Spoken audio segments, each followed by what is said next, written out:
fifth graders, today for math, you are going to be assigned some Moby Max topics that are all about what we've been learning about. So I thought before you start your Moby Max, I could do a nice little review of the types of questions you will see so it's all fresh in your mind and your Moby will go quickly and easily, right? So the first topic in Moby Max that you're going to have is multiplying integers by powers of 10.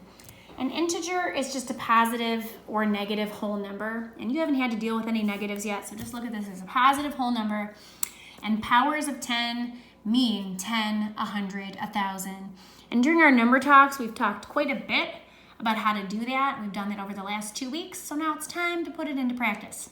You should have your whiteboard and be trying to do these problems along with me on your whiteboard. You know that you can always pause when you need to and work through and press play when you're done. We're going to go through all 3 topics, and if you'd rather do this on scrap paper, if your marker has seen its last day, then I'm okay with you doing it on scrap paper or doing it in your spiral. That's fine. The only thing I'll be checking in is your Moby Max. All right, so I'm just going to scooch this over. You've been seeing problems like this. So why don't you go ahead and solve all 3 of those on your whiteboard right now. Press pause, solve them, and press play when you are done. Okay, in class we learned that if we are multiplying something by a power of 10, we can multiply our non-zero digits and put the zeros in after. We learned that it wasn't a magic trick, that's what the patterns show us happens every time. So I can do 42 times 1, which is 42, and there is 1 0. So 42 times 10 is 420. With this, 100 is a multiple, it is a multiple of 10, but it's a power of 10. I can take the 28 times 1, my non-zero digits, and 28 times 1 is 28. There are 2 zeros, so I'll put them right here, and I should get 2,800. And 32 times 1,000, I can take 32 times 1, which is 32. And then there are 3 zeros. So this works every single time. This is the first thing you're going to be practicing in Moby, but they don't always have the problems set up horizontally for you. They have them set up vertically. And I know sometimes when you see it set up vertically, you think you have to go through all of these steps, but I want to show you you don't have to. All right, so erase your whiteboard, and here's your first one, what it'll look like. When you're doing your Moby, it's gonna look like this. It's gonna be set up vertically, but I want you to treat it like we just did the horizontal ones. So go ahead and solve 31 times 10 and press play when you're ready. Okay, even though it's set up like this, I'm not gonna write a 0 and then start multiplying the 1 on through. I'm gonna say, 31 times a power of 10. 31 times 1 is 31, and there's my 0. If it would help you as you're working through, you could write this horizontally as 31 times 10. And then you'll see, 31 times 1 is 31, and then I put my 0. All right, next one, 18 times 100. Press pause, press play when you're ready. Okay, so 18 times 100, I can just take the 18 times 1, which is 18, and there are my 2 zeros, so you should have 1800. Number 3, 182 times 100. Press play when you're done. 182 times 1 is 182, and I have 2 zeros, so 18,200. And again, if you're like, I keep getting these wrong, or I keep multiplying out the long way, just look at it like this, how we have it horizontally in our number talks. 182 times 1 with the 2 zeros. All right, number 4, 52 times 1,000. 52 times 1 is 52, and there are 3 zeros, so that would be 52,000. And the last one of these, 321 times 10, that would be 321 with a 0, so 3,210. So that's your first set that's assigned to you for Moby, multiplying integers by powers of 10. Your second one that you're going to have to do, and we have some practice for that, is to identify place values in decimal numbers. So if you wanted to have your place value chart, you could use that as you're working through, but this is your second Moby topic that I've assigned to you. So these are what your problems are going to look like. The first one here says, or the first set, you'll be asked to list the place value of the highlighted digit. Or in Moby Max, it'll just be a different color. It won't be like neon yellow like this is. So it's just asking you to write the place, okay? So write the place value. So right here, this is the first digit to the right of the decimal point. This is the tenths place. So you would just write tenths. I'm gonna put another one up here, and on your whiteboard, I want you to write what place it's in. So we're looking at this 5. List out what place that 5 is in. Press play when you're done. So I see tenths, hundredths. This 5 is in the thousandths place. Not thousands, thousandths. Okay, number 3. Where is this 4? Press play when you're done. This 4 is 2 places to the right of the decimal point. That would make this the hundredths. So hundredths. So you'll have some problems like that. And the next one, you're gonna see quite a few that look like this. Let me make sure I can get all of these in here. Okay.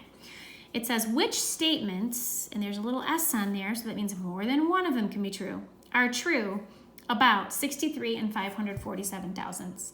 So right here, this is not just one little multiple choice question. Your answer could be every single one of those, or it could be none of those, okay? So take a look through, and we're gonna go question by question and figure out which is true. And on Moby Max, you would click each of those. There'll be a little box next to it, and you can just check it off. We'll just circle the ones that are. So the first statement says, the digit 4 is in the hundredths place. Is this 4 in the hundredths place? Yeah, it's 2 digits to the right of the decimal point, so that one's true. Letter B says the digit 7 is in the thousandths place. Well, the 7 is 3 places to the right of the decimal point, so that's also a yes. Letter C says the digit 5 is in the tenths place.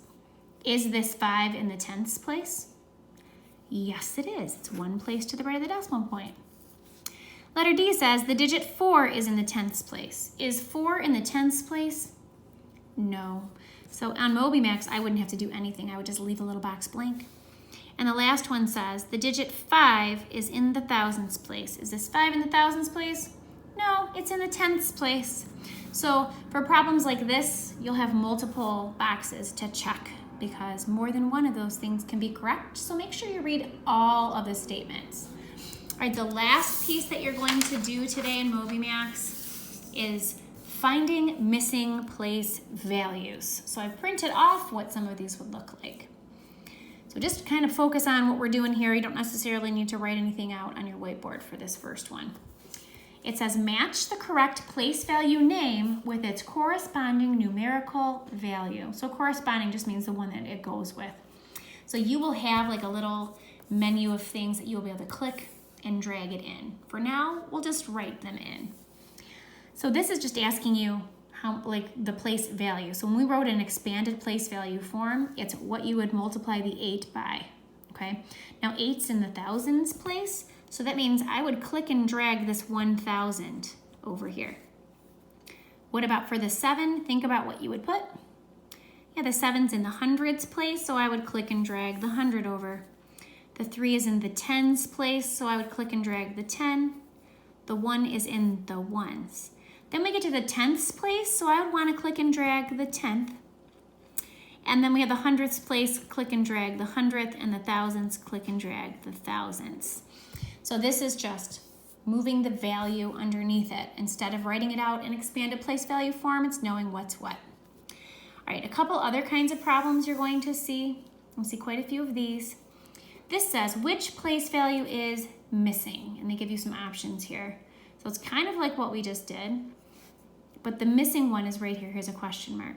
It says blank place, question mark. So if when you look over here, it tells you the place and the value. So we'd have to know that, okay, this is the tenths place, right? It's the first place to the right of the decimal point. So if I know it's the tenths place, then that means this is worth 1/10. So as I look down here, it's not the tens place, it's not the hundredths, it's the tenths place, which is worth 1/10. So I would check that little box. And then I always make sure, okay, this is the thousand, no, that's not it. And then this is the hundreds, no, that's not it. All right, last example for today. When I look here, I see this question mark. So what place is this? Well, here's the ones. Next to the ones, we have the tens place. And the tens place is worth 10. So I'm looking down here at my choices. It's not hundredths, it's not hundreds. Here's the tens place, 10. I would go ahead and select that box. So those are all the types of problems you'll be completing in Moby Max today. And you're all good luck with that. And if you have any questions, feel free to send me a message through Schoology. Have a great day.